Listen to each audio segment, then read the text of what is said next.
Minister, you are very welcome to TUI Congress 2021. Hopefully an opportunity will arise next year when you may attend a physical Congress.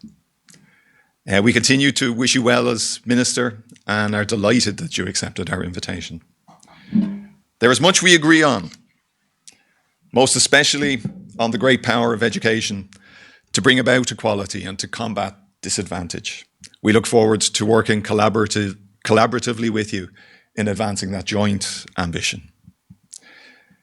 Minister, TUI hates surprises. We first met on the 1st of July 2020, my opening day as president of TUI, and very shortly after your appointment as minister. One point I stressed to you and in which you gave a firm commitment was that there would not be surprises, that all significant decisions and policy changes affecting members would be notified in advance. TUI is justly proud of our professionalism. You and your officials will be accustomed to TUI's detailed submissions and presentations and know the extent to which that improves your department's outputs. Our comprehensive advices to members are widely admired even outside our own organisation.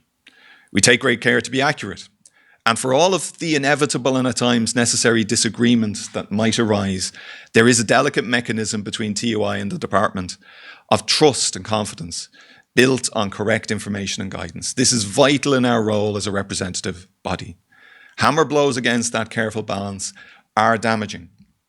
For example, you will know that the information we sent to our members on last year's calculated grades was checked with department officials beforehand, which made it all the more disappointing when the highly sensitive rank order data was treated fundamentally different from what was agreed, something we first learned about in the media. We see the reversal regarding vaccine allocation in the same light. We learned about it from leaks and distressed texts and emails from members. It directly overthrew previous direction to the system from your department on which we had been consulted in advance. This came from your department to us in good faith, we recognise, and we in good faith consulted with our members on that basis. The balance of confidence on which all COVID matters hinge has suffered hugely. We never sought to advance ourselves before other groups in terms of vaccination, and we fully support that those most vulnerable to serious illness should clearly be prioritised, as well as those working in health. For all of the science you state is at the heart of the change, and which we fully respect, nothing makes it sensible for me, who spend my days on Zoom or WebEx, to be vaccinated before any teacher going into a crowded classroom every day. Indeed, the NIAC advice regarding risks arising from severe disease is premised on having already been infected. Let us not overlook the increased probability of catching the disease in the first place because of operating in particular environments. Given the government's identification of education as your key priority and the commitments already made, there was ample room politically for you to adopt a parallel approach, primarily age-based, but upholding what had already been indicated to staff essential to education and the other services. We urge you, Minister, in the strongest terms, to reconsider. Leaving aside the standard crowded classroom, let us consider the other particular areas of concern. Special schools, TUI have teachers in home economics, maths, woodwork, other subjects, resource teachers in special schools in close contact, in a different environment than the standard classroom, resource teachers in special classes, teachers doing summer provision. These are second level teachers who work in June and July dealing with students with additional needs. Home provision over the summer, where hours are assigned to an individual student, but a fully registered teacher does this work, meaning entering a student's family home. In all the above cases, it tends to be younger teachers doing this valuable and necessary work. If not vaccinated now, how can they have the confidence to do it? All of this, and indeed the Leaving Certificate examinations in June, may be impacted by failing to do what we believe is right. As things stand, we are now doubtful regarding the provision of vaccines to our members, even in time for September, when school closures and interruptions to education of large numbers of students may result. Indeed, all efforts to provide necessary additional support to students who fell behind due to the lockdown may be undermined. The motion that was passed by Congress earlier today also highlights, not surprisingly, pregnant teachers, those in higher risk categories, and those who work in higher schools, and a demand for early vaccination in those cases. We will, of course, Minister, continue to engage constructively and to listen carefully in the briefings with the public health experts on all measures to keep schools as safe as possible. We acknowledge the thanks that you've extended to us. We certainly, in TUI, we know only too well the enormous contribution of teachers to their students through this unprecedented crisis. We have indeed, as you've generously acknowledged, moved heaven and earth. We've taken on an enormous additional workload. We would point out, though, that there was a high workload there already due to high class sizes and bureaucracy and initiative overload. And we would like your help, Minister, in the future in removing as much of this as can be done in order to focus on the key priorities of teaching and learning. We'd also question the amount of support that has been made available to those who had to work from home through this crisis, both in terms of items of equipment and also the additional utility expenses that arose. In terms of allocations to schools, clearly we believe they should retain any additionality that arose because of COVID, but also that these should be added to for the coming school year to deal with disadvantage and regression, and particularly to deal with the problems experienced by students with special educational needs. We recognise your stated commitment and that of Minister Madigan with regard to this particular area, and we look forward to hopefully positive announcements in that regard. There are also demographic increases which need to be addressed, hopefully through additional allocations as the years go on, and indeed in the coming year. We will need additional allocation as well for team teaching and for resource hours in schools to try to make up for deficits that arose during the lockdown. And we repeat our position that deputy principals in DEIS schools should be fully ex quota in order to give further help in those particular schools. We would also ask for an equality of treatment in terms of allocation across schools where there is some disadvantage at times from being in the ETB sector. Minister, we did not agree with the government's decision to offer accredited grades as an option along with the traditional Leaving Cert, though we are delighted at the work that has been done and continues to be done to allow the Leaving Certificate examinations to go forward, and indeed our members are working hard with regard to the additional components of assessment.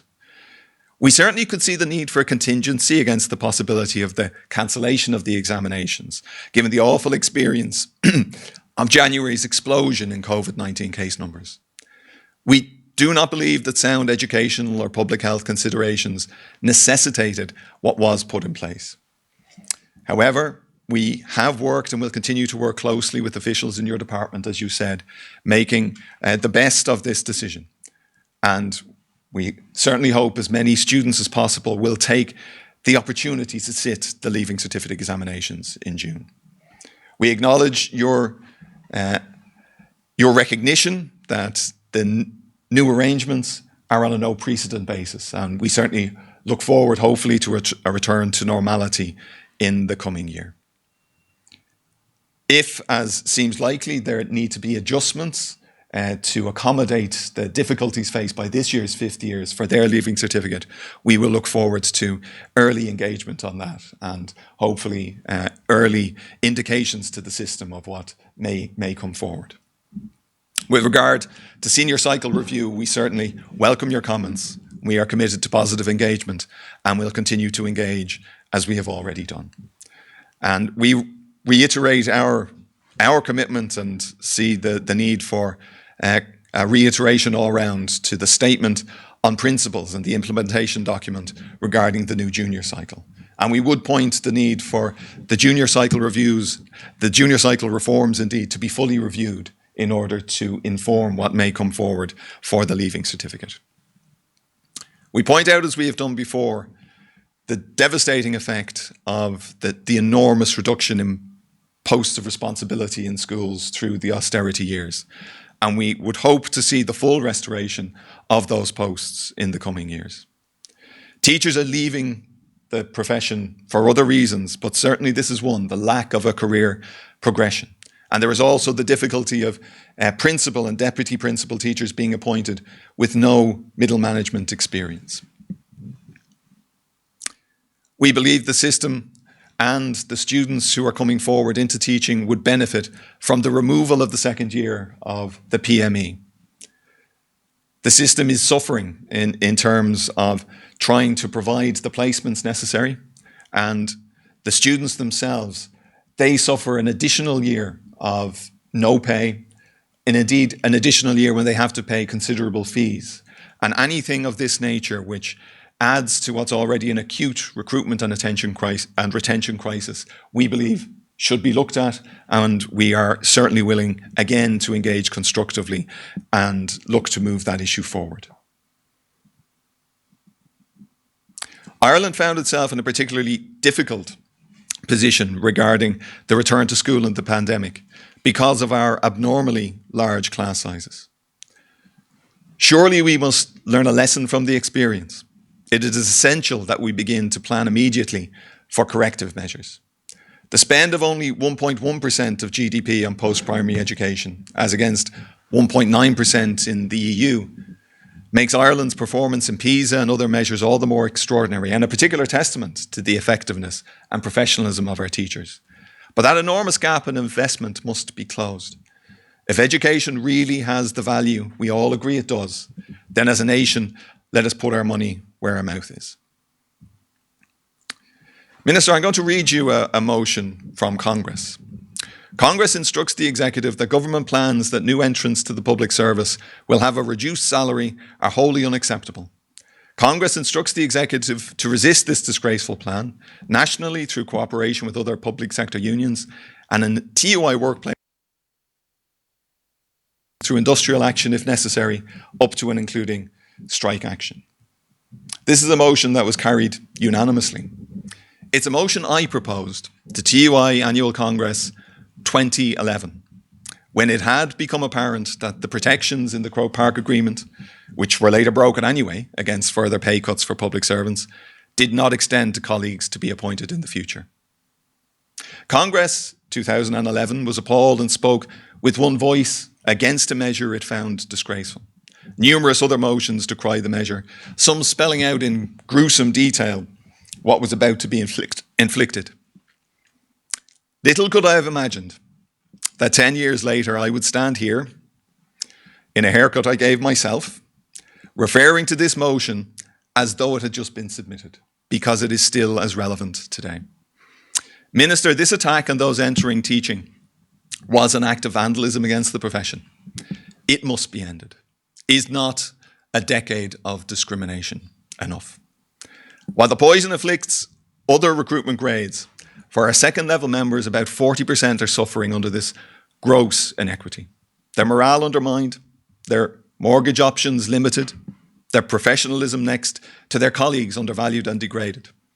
In our most recent survey of members, a third of our lower paid colleagues see the removal or not of this discrimination against them as the determining factor in whether or not they will remain in the profession. These members of ours, these teachers up and down the country, are the foundation on which the next several decades of Irish education will rest.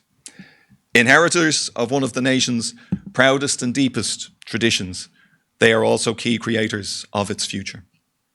All the investment in the world in bricks and mortar, in IT and lab equipment, in the classrooms appropriate for the 21st century, necessary as that will be, will count for nothing without high calibre teachers in those classrooms. It may be said, as you've pointed out, that the Building Momentum Pay Agreement, with its additional incremental skip and with its sectoral bargaining fund, provides a mechanism to address outstanding issues. Minister, the new measure and the available 1% are not enough to close the remaining gap. We also need, and I point this out very importantly, because it's not in the text, a cast iron assurance that this limited measure will apply to future entrants. Please, Minister, do not oversee the creation of a new discrimination. If this continued inequality is not addressed, the profession suffers. In our view, if addressed using the sectoral bargaining mechanism, which would need several iterations in order to fully take care of the difficulty, then a gap will open up between teachers and the rest of the public sector, because we will be foregoing pay rises over the course of time in order to address an issue which we did not create. We believe this issue, and all of our research with the assistance of our Principals and Deputy Principals Association, it points to the direct connection between this inequality and the recruitment and retention crisis in our post-primary schools. We do not believe that the Teacher Supply Action Plan can address that crisis unless the pay inequality issue is addressed properly. Minister, with the exception of certain family milestones, it has been the honour of my life to be in a leadership position of extraordinary educators at this very difficult time. And this is something I think I may well share with you. I look forward, Minister, to continue to work constructively with you. We have laid out our agenda, and we recognise that there are areas of disagreement, as there always must be.